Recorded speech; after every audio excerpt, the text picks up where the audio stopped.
Hello everybody. So today is dot day, always a good day. Of course, I want to spend a lot of time in this video talking about the STRD launch, the successful launch of STRD, but this is no surprise. He did buy more, and we're getting used to every Sunday being dot day. I still think there will be a week without a buy, just for volatility's sake, and we can't know when this is, or maybe it was like a meaningless buy, like the week last week. He bought next to nothing.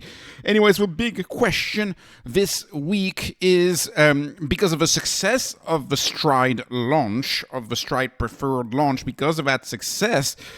Where did the money come from for the Bitcoin buy this week? Is it all STRD? Is it all preferred? Did he go as hard on the other preferred, or did he ramp up the other preferreds? And more importantly, did he just do the preferreds this past week? Did he just ATM on the preferreds, and did he not ATM on the common? We don't know. We'll find out tomorrow, but I think it's very likely that the bulk of the money will be coming from the STRD preferred, and so that's another $1 billion in BTC yield. And of course, you do understand that when you create that asset, the payment, the 10% is, kind of subtracted from the 30% ARR that is assumed for Bitcoin. So really, you're torqued, but you're not torqued at 100% of the Bitcoin return. You're torqued at the delta between the 30%, which is the assumption that Saylor has for Bitcoin for the next 20 years, and the dividend that is going to be paid. You're capturing the delta. You're capturing the difference between the yield. You're doing yield arbitrage, essentially. So anyways, let's talk about STRD. So STRD, in my view, that's the biggest success I've seen on his preferred. He's used to increasing the size, and, he moves from 500 to 800 or things like that. But this time it's a 4x. He 4x'd the preferred. So the demand must have been through the roof. And so, of course, the reason why the demand is probably through the roof is because the preferred was at 85, and you have a $100 stated amount liquidation preferred on a liquidation preference on the preferred, and so obviously this is a big deal. You have a built-in $15 gain. To quote Elon Musk, you have built-in pork in there that Saylor is giving the buyers of the preferred. So that's an instant gain, and people are very interested in that because they do think that in a short amount of time, they do think that STRD will likely be trading at 100, above 100, maybe a little less than 100 because it's less securitized than Strike or Strife. But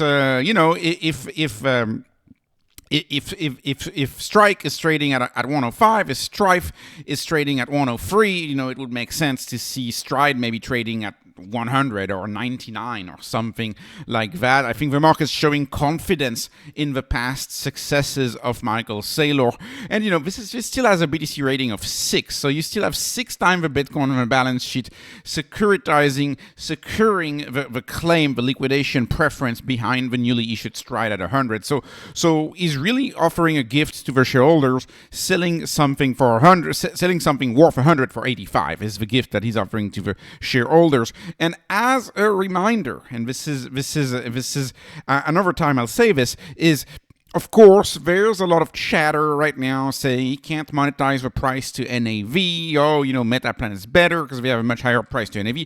I love MetaPlanet. This is not about MetaPlanet. This is always the point. This was my video a few days ago. Are you so sure that Saylor is not going to be able to generate enormous yield? Are we so sure about that? Because he's going after a much bigger pool of capital than the equity capital. Saylor, the way I look at this company, MicroStrategy, the way I look at this company, what's the product? The products are the equities. The equities are the product. The chief product so far has been the MSTR ticker. And that's when you do the ATM, you issue brand new shares, newly minted shares, and you sell those to the equity market. You sell those to that pool of capital, which is 125 trillion. That's the addressable market, 125 trillion, and you're just dropping your new equity and you are acting as a black hole. Whenever you ATM the MSTR equity, you newly mint equity, that money flows straight into Bitcoin, and it grows that little square right here, which is Bitcoin. And so it's kind of like a siphon. It's siphoning the water, putting it into the Bitcoin bucket, or it's a black hole siphoning the capital and sending it into a different world, which is the world of Bitcoin, which is the whole idea of a black hole, right? If you watch a movie Interstellar, that's kind of the idea.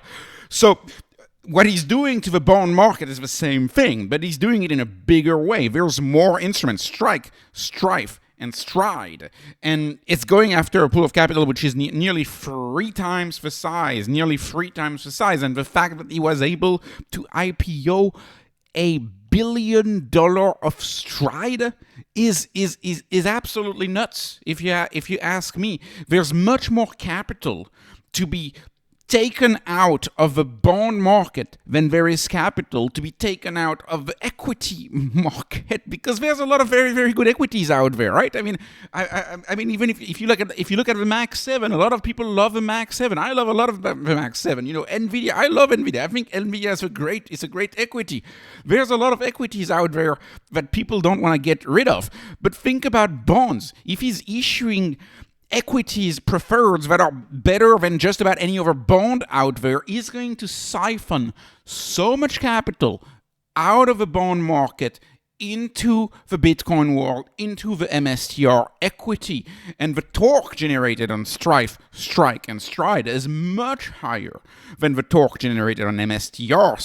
So my guess is that the ATM era is reaching, and I mean, we're still in the ATM era. This is still mostly an ATM story, but it's slowly becoming a preferred story, and I'm very excited to see this development.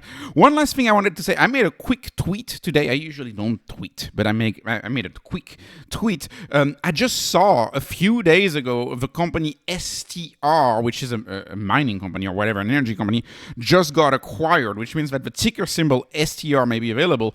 And of course, this would not matter for the stock price, but it would be so beautiful, such a nice message if you had STR, STRK, STRF, STRD, and then you got another 20 letters in the alphabet where you can create tickers that start with STR, and you know, maybe you create an ETF at some point. Maybe you created something related to real estate at some point. There's so many things that could be gone. You could have a cornucopia of preferred offering, stock offering, ETF offering. Well, there would only be one stock, but you get what I mean. You could really create a clear picture, I think, if all of the tickers started with STR. And you know, I'm loving this story. The more I study MicroStrategy, the more I love this story. Of course, I'm biased. It's my biggest position.